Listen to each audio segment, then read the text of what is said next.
오늘 함께 해주실 세 분을 소개합니다. 이종훈 정치평론가, 김성환 시사평론가, 장혜찬 시사평론가 이 자리에 나와 있습니다. 안녕하십니까? 안녕하세요. 안녕하세요.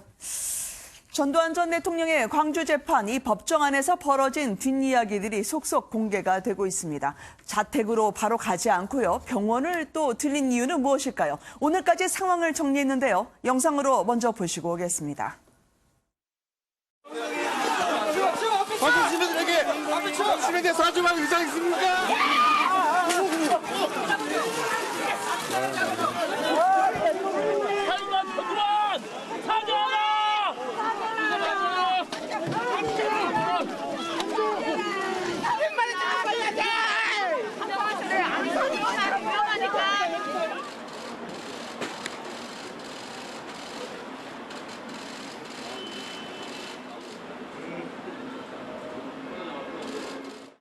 그곳에서 이제 마주 대하는데 저도 뭐 사제이지만 또 인간인지라 정말 손이 부르르 떨려오는 것을 그 엄청난 만행을 저질렀던 광주에 와서 그 재판에 있으면서 반성하는 그런 모습을 좀 가져야 할 것인데 그냥 뭐 변호인에 딱 맡겨놓고는 그 조는지 아니면은 뭐 기닫고 있는 것인지 아무튼 그렇게 눈 감고 있는 모습이 안타까웠습니다. 속대하고 사죄하고 그러기를 간절히 바랬는데 어제 저녁 부인하고 나왔습니다.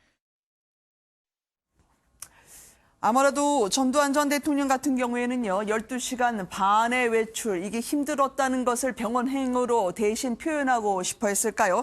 일단 응급실에 갔던 이유에 대해서 해석이 분분하던데요. 장혜찬 평론가님 어떻게 보셨습니까? 우선은 병원 측에서는 개인정보 보호를 이유로 정확하게 어떤 치료를 받았는지 공개할 수 없다는 입장입니다. 네. 그렇기 때문에 우리가 이 응급실 행만을 가지고 전두환 전 대통령 측에서 어떤 지병이 있는지 또는 단순히 본인이 몸이 불편하다는 것을 알리기 위해서 의도적으로 조금 연출한 것은 아닌지 예단하는 것은 섣부른 예단이라고 말씀을 드리고 싶고요. 네네. 병원 측 입장을 보면 단순 진찰은 아니고 30여 분간 치료가 있었다, 진료가 있었다는 이야기를 우리가 확인할 수 있습니다.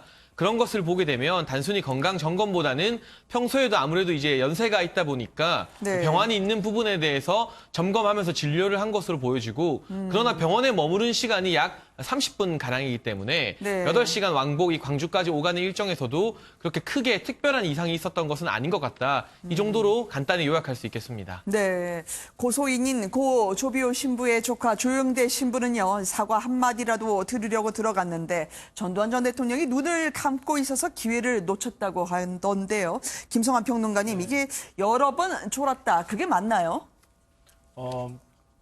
한 20여 분 동안 졸았다고 합니다. 네. 너무 황당한 일인데요. 사실 광주를 그렇게 가기 싫어하지 않았습니까? 광주 네네. 재판에 가고 싶지 않다고 해서 관할지 이전 신청까지 냈고 대법원에서 패소하면서 결국 이제 재판까지 받는 신세가 됐는데 더군다나 그렇게 가기 싫어했던 이유가 뭐겠습니까? 광주 민주화운동 때문에 그러지 않았겠습니까? 그러니까 네. 그런 자리에 본인 스스로가 불려나가서 광주 재판에 법정에 섰는데 그 자리에서 그 1시간 조금 넘는 시간 동안 재판이 이루어졌는데 20여 분이 지나고 난 다음부터 계속 네. 졸기 시작했다. 이걸 바라보는 광주 시민들의 심정이 어떠했을지 네. 상상이 안 되고요. 그동안에 저는 뭐 알츠하이머 때문에 치매 증상 때문에 재판에 참석하기 어렵다 이렇게 얘기를 해왔던 건데 그건 뭐 사실 우리가 확인할 방법이 없으니까 어디까지 믿어야 될지 잘 몰랐지만 네. 이번에 전두환 씨가 보인 모습을 보니까 알츠하이머 환자라고는 전혀 생각되지 않았고요. 네. 특히 이제 알츠하이머 증상을 초기, 중기, 뭐 말기 이런 식으로 구분을 한다고 하는데 네. 초기 같은 경우에는 시간과 장소의 개념이 사라지기 시작한다고 합니다. 네. 중기쯤 되면요, 네네. 오전에 했던 일을 오후에 기억하지 못한다 그래요. 방금 전에 했던 것도. 네, 네. 말기는 완전히 기억을 잘 못하는 수준까지 가는데 네. 전두환 씨 같은 경우에는 법정에서 자신과 관련돼 있는 뭔가 불리한 진술이나 이런 부분이 나오고 변호인이 그런 주장을 할 때는 고개를 끄덕이면서 동의하는 모습을 보였다고도 하거든요. 네네. 그런 걸 보면 알츠하이머 걸렸다고는 도저히 뭐 저는 개인적으로 믿기가 좀 쉽지가 않습니다. 네. 전두환 전 대통령 측은 계속 이순자 여사가 곁에 있어야 이분이 편안해한다라는 말을 하고 있던데요. 검찰 측을 향해서 한 말이었는지 죄송하다라는 말까지 들리곤 했다고 하던데요. 이종훈 평론가님, 이 깨알 법정 전략이 있었던 걸까요? 어떻게 평가하십니까? 그러니까 뭐 아무런 전략 없이 나왔다라고 보기는 어렵겠죠. 네네. 예, 그렇고 또 어제 다 이제 보고 느낀 점이지만 생각보다는 뭐 굉장히 네. 건강도 비교적 좀 좋아 보이는 편이었고 사실은 뭐 저 나이 또래 제 주변에도 좀 많이 계십니다만 네. 그 중에서는 제일 제가 보기에는 정정하세요? 건강한 편에 속할 정도더라고요.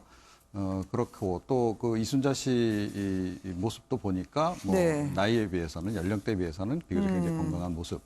두 부부 모두 굉장히 건강하다라는 건 일단 확인이 된 것 같고요. 네네. 그래서 이제 어제 그 뭐 이순자 씨가 동행한 것부터가 저는 뭐 그것도 일종의 이제 그 전략이었다라고 좀 생각을 하고, 네. 뭐 제 지금 추정으로는 뭐 전두환 전 대통령이 혹시나 모를 돌발 발언들, 네. 돌출 발언들을 그런 것들을 좀 우려했던 그런 측면은 좀 없잖아 있는 것 같고, 그런데 전체적으로 그 이제 재판 과정을 이제 그 내용을 지금 이제 전해지는 바로 평가하더라도, 그러니까 의도적으로 굉장히 많이 자제를 한 것 같아요. 네. 본인이 하고 싶었던 얘기 분명히 많았을 텐데 변호인단 쪽에서 가능하면 이제 조용히 그냥 계시라라고 뭐 분명히 주문을 넣었을 거고 네. 이순자 씨 역시 옆에서 마찬가지로 네. 조언을 하지 않았을까 싶어요. 그래서 본인의 말은 최대한 아끼고 변호인단으로 하여금 나서서 최대한 방어를 하도록 하는 그런 전략을 어제 좀 택했던 것 같고 네. 그 응급실 행 같은 경우에는 향후에 입원을 좀 예고하는 대목이 아닌가. 아프실 예정이라는 말씀이신가요? 예, 그렇게 좀 생각이 됩니다. 네. 지금 전두환 전 대통령이 4월 8일이나 이 다음 재판에 아마 출석을 할지는 불투명한 상태입니다. 변호인 측은 아마 서면으로 제출하는 것으로 가름하자라고 이야기를 하고 있던데요. 이렇게 되면 선고 공판 기일에는 그래도 출석을 해야 되는데 광주에 계신 분들한테는 이게 마지막이 될 수 있을까? 사과 한마디 듣지 못한 거에 대해서 상당히 원통해하실 것 같아요. 장희찬 평론가님. 그렇죠. 그래서 사실 전두환 전 대통령 측에서 광주 법원에 처음 도착했을 때는 네. 광주 시민분들이 그렇게 크게 격앙된 반응 보이지 않았습니다. 시민단체에서 또 인간띠라는 것을 만들어서 네. 항의를 하기는 했지만 우발적인 돌발 사고가 발생하지 않도록 스스로 어떻게 보면 자제하는 모습이었어요. 그런데 이제 취재진에게 왜 이래 이런 반응 보였다는 것이 알려지고 재판정 내부에서도 사과나 유감 표명이 없다는 사실이 알려지자 돌아가는 길에 이제 차를 막으면서 이 울분을 터뜨리셨거든요. 네. 그런데 아마도 제가 봤을 때 4월 8일에 전두환 전 대통령이 다시 광주를 찾아서 사과할 가능성은 현재로서는 매우 낮아 보이고요. 이종훈 평론가님 말씀하신 것처럼 건강상의 이유로 4월 8일 공판을 다시 불출석할 수도 있겠다. 네. 그러면서 이 대법원에서는 법원 관할지 이전 요청이 기각이 됐습니다만 어제 이제 광주에 가서 변호인 측이 다시 한 번 더 관할지를 이동해달라는 요청을 했다고 합니다. 여기에 대해서 재판부에서 당장 확답은 하지 않고요. 네. 재판 진행 절차를 보면서 결정하겠다고 했기 때문에 건강으로 계속 불출석을 하고 기피를 하게 된다면 재판부 입장에서도 이 재판을 조속히 마무리 짓기 위해서라도 관할지를 서울 등으로 이전해줄 가능성도 없지는 않겠다. 따라서 아마 4월 8일에는 적어도 전두환 전 대통령이 광주로 갈 가능성 현재로서는 좀 낮아 보인다는 말씀을 드려야겠습니다. 네. 김성환 평론가님, 지금 많이 취재가 되지 않은 것 중에 하나가 재판 말미에 이순자 여사가 검사 혹은 재판부에 건넨 편지라는 거 아니겠습니까?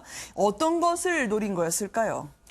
글쎄요, 이게 뭐 일종의 동정 전략이라고 봐야 되는 건지 네. 아닌지 좀 방금 전에 이제 관할지 이전 문제도 잠깐 말씀하셨던 것처럼 뭐 이른바 이제 만 88세 네, 이제 네. 고령의 나이고 광주까지 오는 거 힘들고 뭐 이렇게 하니 이러이런 사정 때문에 좀 가까운 데서 재판받을 수 네네. 있도록 해달라 일종의 이제 그런 호소가 담긴 내용이 아닐까 이런 생각을 하는데요.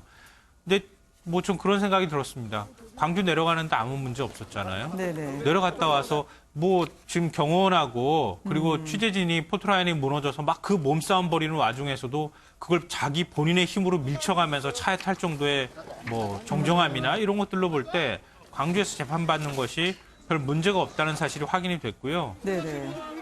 그리고 저는 그 전 전 대통령이 이번에 광주 시민들 그리고 대한민국 국민들한테 사과할 수 있는 마지막 기회였다. 네. 그 기회를 이번에 본인 스스로가 날렸다고 생각합니다. 그러니까 이번 재판받으러 가면서 이런 인생 동안 이렇게 살아왔는데 내가 과거에 혹시라도 이런 일이 있었다 그러면은 네. 유감이고 사과한다. 이런 한마디 아니 광주 시민이 전두환 씨한테 뭘 바랐겠습니까? 그 네. 사과 한마디 듣자고 했던 거 아닌가요? 그래야 그동안 맺혔던 한이라도 좀 풀 수 있을 것이다. 네. 이렇게 생각했는데 그 한마디를 안 한 거 아닙니까? 그러니까 그 한마디를 했더라면 정말 좋았을 텐데 앞으로 법정에 나오는 한이 있더라도 또 사과를 하는 한이 있더라도 다시 용서받긴 어려울 거라고 저는 생각합니다.